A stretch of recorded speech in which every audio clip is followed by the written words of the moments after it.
আজকে ঢেলা মাছ এনেছি। ঢেলা মাছে টমেটো দিয়ে তেল ঝাল করে দেখাচ্ছি। বন্ধুরা এই মাছটাকে কি নামে জানো কমেন্ট করে জানাবে। মাছটা আমি কেটে নেবো, কেটে ধুয়ে নেবো। বন্ধুরা মাছটা ধুয়ে নিয়ে চলে এসেছি, এবার রান্না করে আপনাদের দেখাচ্ছি। মাছে আমি লবণ হলুদ দিয়ে দেবো। গরম গেছে, কড়ার মধ্যে তেল দিয়ে দেবো। মাছগুলো একে একে করে ভেজে নেবো।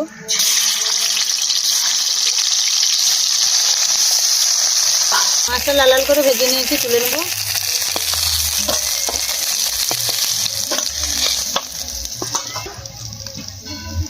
ফোড়ন করছি, কুচি দিচ্ছি, তেজপাতা দিচ্ছি,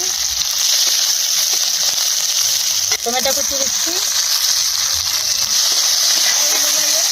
পরিমাণ মতো হলুদ দিচ্ছি, লবণ দিচ্ছি। এখানে সব মশলা একসঙ্গে বাটা আছে, দিয়ে দিচ্ছি। পরিমাণ মতন জল দিচ্ছি,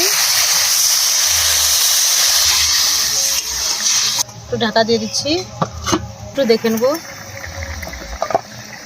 ভেজে রাখা মাছটা দিয়ে দেবো। মাছটা দিয়ে দিচ্ছি, একটু ফুটিয়ে নেবো। এটা হয়েছে নাকি দেখে নেবো। উপর দিয়ে ধনে পাতা দিয়ে দেবো।